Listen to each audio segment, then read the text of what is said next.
Hello, welcome to another hard surface practice session. In this one we're going to be incorporating the spherical elements. These are quad spheres, which I'll show you how to make later. They're really simple. So just deleting the cube that started with, and putting the sphere into place, duplicating them and putting the origin point between the two. Now I'm going to select these front quarters. Use the selection mirror and then deselect the bottom and then bridge the faces. Just going for a kind of different look than we normally go for. Just thought I'd change it up and try and incorporate some round elements in there as well. Selecting these faces on the front, just counting out to make sure I get the same amount each side. I could have used the selection mirror again, but it doesn't take long.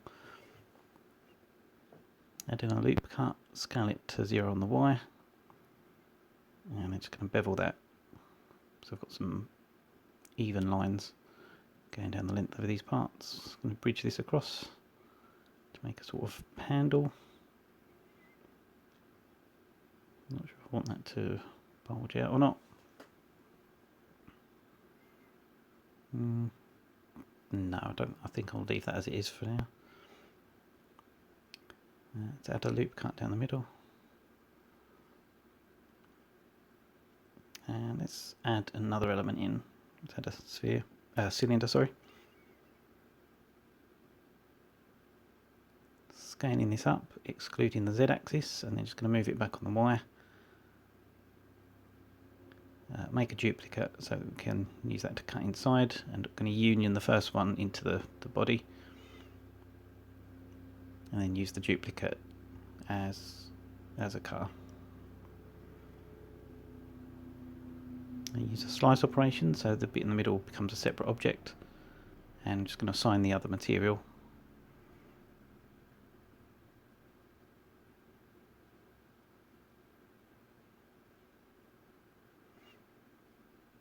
Just going to duplicate this and make a cylinder from it, sort of long thin cylinder.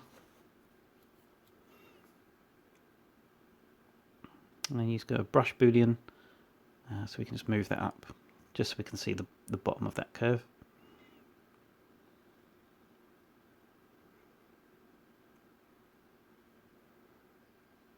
At any point you want, you could fix up all the topology, but it's really not necessary for this.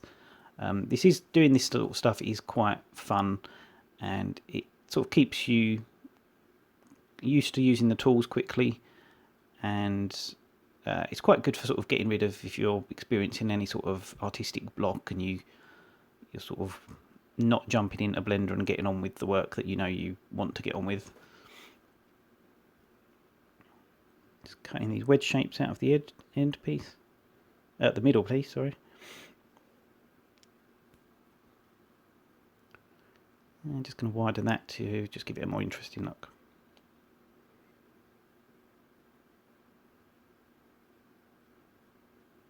Next we're going to use a cube.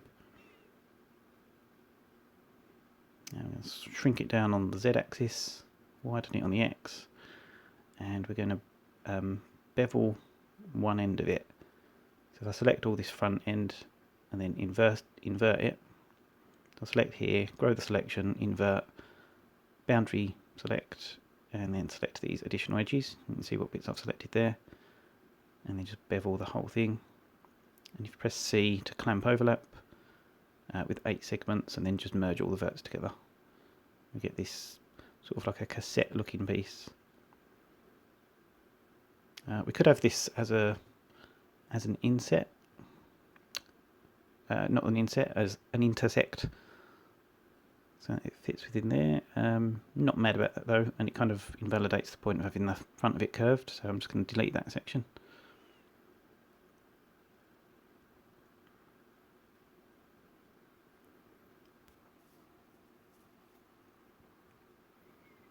Just going to use this to make another rounded piece to cut away from the frame. And then I'm just going to make it wider, I think.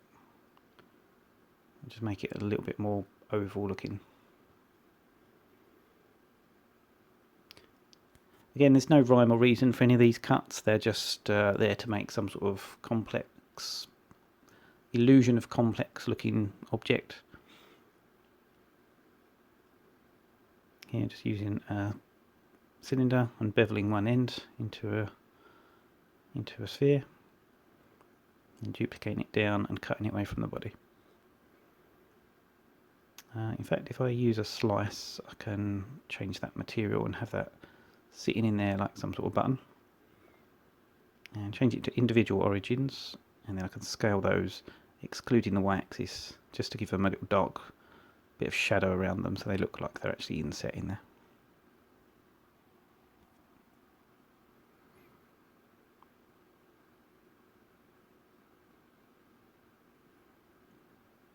I could add details on these spheres. If we have this sort of cut into the body as a slice, and it's just overlapping that bit that bridges across just slightly, just enough to make it more interesting. And change the colour of that. And you can see already this is building up and looking like it's a lot more complicated than it is. I don't know if you saw that there, but we added a rounded cube, and then you can change the preset to a quad sphere, and it lets you adjust how many subdivisions it gets imported with as well. Really easy way to make quad spheres. You can make them other ways, but it involves a lot more faffing around. Just going to I've unioned that into the main body of the object we're working on, and now I'm just going to use a cylinder to make a cut through that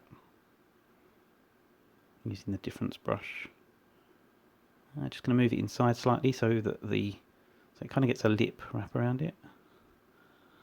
I might change that so that it's got a yellow inset. So I'm just going to change that to slice, and then assign the other material, and just scale that in slightly.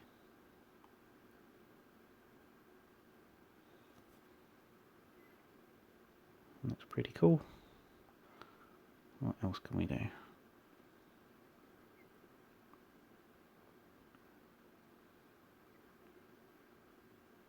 Oh yeah, I was thinking about adding these sort of reverse Boolean edges. So inside here, just bevel this so that you get a curve, and then just using that to sort of inset into the body for some different effects. If we move that inside now, you'll see what I mean.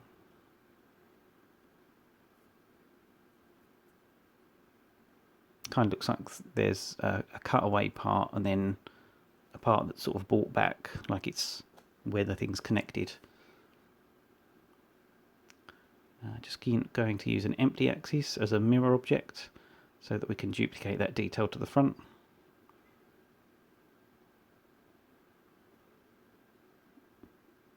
And then apply just move that over slightly and apply the location, and then we can mirror that across.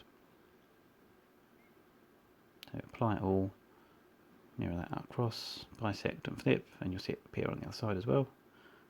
And then we can apply all, and it gets rid of the cutter.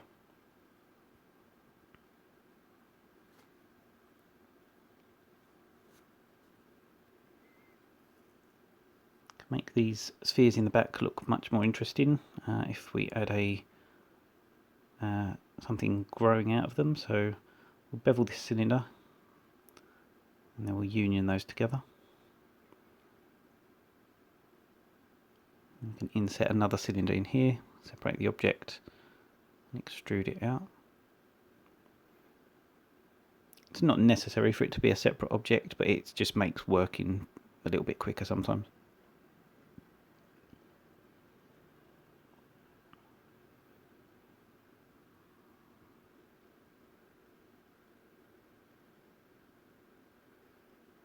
Just add in a loop cut around here as a sort of a marker, something to snap to. I'm just going to snap another cylinder in here. Rotate that when I get the right axis. Bevel both ends. We've got this sort of pill shape and then scale it up. And I'm going to use a slice boolean once I've deleted the line that we added, and then change that to the yellow. So we've got this sort of oval panel cut into that body. Just going to scale it down very slightly and then mirror everything across. So the part for the body and the panel itself. If you enjoyed watching this, please give me a subscribe as it helps me with the channel. Thanks very much.